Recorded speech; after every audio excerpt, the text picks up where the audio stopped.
آ رہی ہے اور ہو سکتا ہے خط کے بارے میں ابھی اعتراض کریں کہ کیوں لکھا جا رہا ہے، اس طرح نہیں لکھے جانے چاہیے، کوئی فائدہ نہیں ہے، لیکن جو مدرجات ہیں ان کے اندر جان ہے، کیونکہ مجھے لگتا ہے کہ پاکستان تحریک انصاف اور عمران خان صاحب یہ چاہتے ہیں کہ سسٹم آگے بڑھے، ملک آگے بڑھے، تو آپ ان خطوط کو سیریس کیوں نہیں لے رہے؟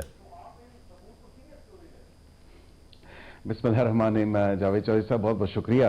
دیکھیں غالب نے کیا خوب فرمایا ہے، خط لکھیں گے گرچہ مطلب کچھ نہ ہو، خط لکھیں گے گرچہ مطلب کچھ نہ ہو، ہم تو عاشق ہیں تمہارے نام کے۔ تو بات یہ ہے کہ خط و کتابت کا سلسلہ تو اسی طرح ہی ہے، ایک نہیں دو نہیں تین۔ اب فیصل چودھری صاحب میرے بھائی ہیں اور پتہ نہیں کسی چوتھے خط کا بھی شاید آپ کے شو پہ اعتراف نہ کر لیں، اور چوتھا خط لگتا مجھے یہ ہے کہ سیدھا ڈونلڈ ٹرمپ کو وائٹ ہاؤس میں لکھا جائے گا کہ یہاں پہ تو بات بن نہیں رہی، یہاں پہ میری دال گل نہیں رہی، تو وہیں سے کسی قسم کی مدد امداد آنی چاہیے، کیونکہ امریکہ کی حکومت بنے 1 مہینہ ہو چکا ہے۔ جی بالکل، اس سے اچھے اور بھی آئیڈیاز ہیں۔ اس سے اگلا جو ہے وہ پھر وینزویلا کے پریزیڈنٹ کو بھی لکھیں گے، اس سے اگلا جو ہے وہ ہو سکتا ہے کہ کسی ایسے ملک کے پریزیڈنٹ کو بھی لکھیں، تو یہ خطوں کا سلسلہ جو ہے وہ چلتا رہے گا۔ حالانکہ مین جو ایشو ہے اس کے نہیں، بالکل بھی نہیں فیصل چودھری صاحب، اس کا آپ کے خطوں کا متن کیا ہے؟ آپ انسپریشن ڈرا کر رہے ہیں نیلسن منڈیلا سے، آپ کے لیڈر انسپریشن ڈرا کر رہے ہیں، تاریخ کے پنوں میں جو چیزیں کتابوں میں جو پڑھا ہے اسی کو بس امپلیمنٹ کر رہے ہیں in real life. Martin Luther king کے جو خطوط تھے ان سے انسپریشن ڈرا ہو رہی ہے، اسی لیے سن لیں، اور مجیب الرحمان کے جو 6 نکات تھے وہاں سے انسپریشن ڈرا ہو رہی ہے۔ تو میرے خیال سے یہ تمام تر تانے بانے تو نظر آنے چاہیے کہ کہاں پہ جا کے ملتے ہیں۔ اب جو 6 نکات انہوں نے بتائے ہیں، یہ جو توجہ موضوع کروانے کی کوشش کی گئی ہے، یہ تو آپ کے سامنے ہے، اس کے لب لباب کیا ہے خطوط میں، لیکن اصل جو مسئلہ ہے جاوید چودھری صاحب، وہ 12 دفعہ یہ خطوط کے ذریعے بات کی جا رہی ہے، پہلے تو ٹویٹس کے ذریعے کی جا رہی تھی، اب خطوں کے ذریعے کی جا رہی ہے کہ خدا را اپنی پالیسی پہ نظر ثانی کریں، خدا را پالیسی شفٹ کریں، جس طرح میں اقتدار میں مجھے لایا گیا تھا اسی طرح کسی طرح میرے پہ رحم کھا کے دوبارہ اقتدار میں لایا جائے۔ ایسا نہیں ہو سکتا، اور ایسا اس لیے نہیں ہو سکتا کیونکہ جو ملک کا حال عمران خان صاحب نے کیا، جو ان کی پالیسیز کا ناقابل تلافی نقصان پاکستان کو پہنچا، اور جو 3.5 سال میں بیڑا غرق پاکستان کا ہوا، سو obviously it's very clear کہ انہوں نے جو جرم کیا ہے اس کی سزا تو ان کو ملنی ہے، اس سے تو بچت نہیں ہو سکتی۔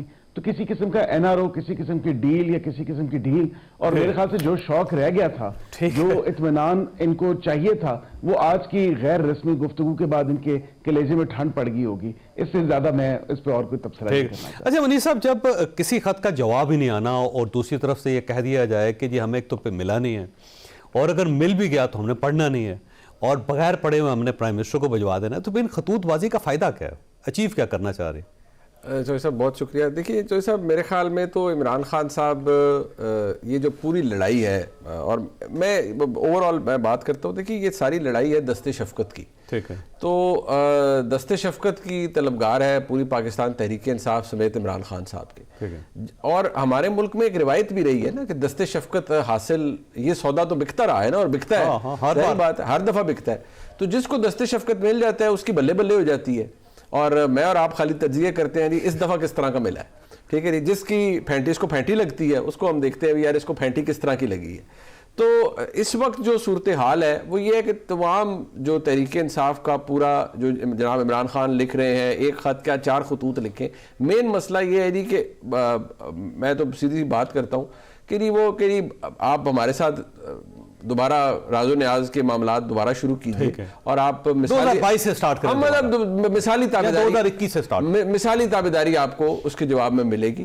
اور میں آپ کو یقین سے کہہ سکتا ہوں کہ اگر اللہ نے عمران خان صاحب کے مقدر میں اقتدار لکھا ہے دوبارہ، اور وہ ملک کے وزیر اعظم اگر دوبارہ بنیں گے، تو آپ یقین مانیے آپ کو کچھ تبدیل ہوتا ہوا نظر نہیں آئے گا۔ عمران خان صاحب آئیں گے، وہ ایگزیکٹلی اسی طاقت کو استعمال کریں گے جو انہوں نے پہلے کی، صحیح بات، یہی IMF ہوگا، یہی سب کچھ ہوگا، یہی سب کچھ ہوگا، یہی خیالات ہوں گے، عمران خان صاحب بول رہے ہیں، اور وہ کہیں گے کہ پہلے تو یار آپ میرے جو سیاسی مخالفین ہیں انہوں نے میرا بڑا رگڑا نکالا ہے، میرے ساتھ انہوں نے یہ کیا ہے، پہلے تو انہوں نے سدیا کرو نا، پہلے میرا سکور سیٹل کریں، وہ جب ٹھیک ہوگا تو پھر ہم آگے بات کریں گے. میرے سے محبت تب ہے جب آپ ان کا رگڑا نکالیں گے. مین بات تو دیکھیں ہے.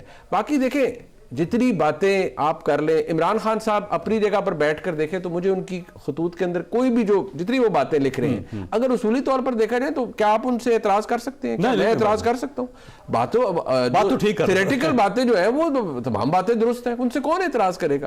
لیکن مسئلہ یہ ہے جاوید چودھری صاحب کہ ہمارے ملک کا, آپ مجھ سے زیادہ پڑھے لکھے ہیں, تاریخ آپ مجھ سے بہتر جانتے ہیں, ہمارے ملک کا اس کا ایک ڈی این اے ہے اس ریاست کا, ایک نیشنل سیکیورٹی سٹیٹ ہے. ٹھیک ہے, ماضی میں یہ رہی, ٹھیک ہے جی, آج بھی یہی ہے, آج بھی ہے, اور مجھے نہیں لگتا ہمارے لائف ٹائم میں کچھ تبدیل ہوگا. جب تک انڈیا اس سائیڈ پہ, اس سائیڈ پہ افغانستان ہے تو اور اس سائیڈ پہ ٹرمپ ہے, مطلب اسی نہ ہی سمجھیے, ٹھیک ہے جی, مطلب سیدھی سی بات ہے.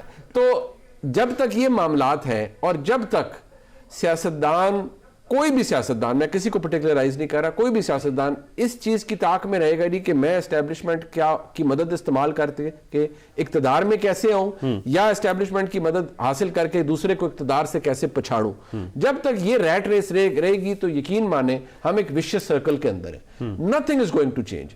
ہم جتنی باتیں ہم یہاں کر رہے ہیں, اگر اصولی طور پر دیکھا جائے, جب میاں نواز شریف صاحب نے نعرہ لگایا تھا ووٹ کو عزت دو کا, اس سے کون ڈس ایگری کر سکتا ہے جی. لیکن مسئلہ یہ ہے, بھولتے ہوئے دیر نہیں لگائی پھر میاں صاحب. لیکن میں وہی عرض کر رہا ہوں نا جی کہ جب آپ قریب آتے ہیں اقتدار کے اور آپ کو لگتا ہے you've got a good solid grip, one grip on the power, تو پھر آپ بہت ساری چیزوں کو بالائے طاق رکھ دیتے ہیں. پھر آپ کہتے ہیں کچھ چیزوں کو بیک برنر پہ ڈال دیں کیونکہ ضرورت آج اس کی ہے. آپ دیکھیے نا, جوتوں سمیت وہ کہتے ہیں نا وہ گھس جانا, آنکھوں میں گھس جانا, وہ والی بات ہے کہ جو 2018 کے اندر عمران خان صاحب آئے, مطلب جو نیکسس تھا, ثاقب نثار صاحب, جو باجوہ صاحب کی اسٹیبلشمنٹ تھی, سارا آپ کو پتہ ہی ہے, اس میں کون سی بھول, تو وہ ہمارے سامنے تھا.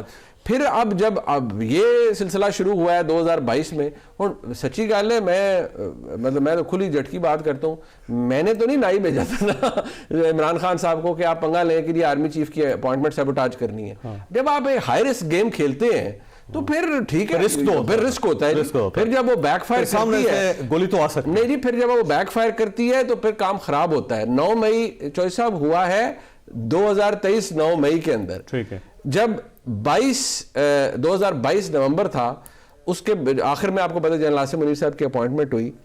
میں ابھی بھی میں کوٹ اس لیے کرتا ہوں بیکاز وہ بات اپنی جگہ موجود ہے کہ 4 دسمبر 2022 کو میں نے ایک سٹوری لکھی دی نیوز کے اندر, فرنٹ پیج پہ چھپی.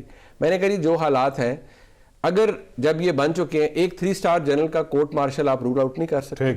That is part of the record میں نے لکھا. دوسرا میں نے یہ لکھا جی جو عمران خان صاحب کر گزرے ہیں اس کا خمیازہ بھگتنا پڑے گا. صحیح بات ہے. سو وہ ایک ایسا سکرپٹ ہے جو چلی جا رہا ہے. میں بریک لینے دیں. چودھری صاحب آپ کے پاس ایک سوال چھوڑ کے جا رہا ہوں کہ آخری خط ہے خان صاحب کا, یا اس نا امیدی کے بعد بھی امید ہے؟ کچھ چھوٹی سی بریک, اور بریک کے بعد دوبارہ ضرورت.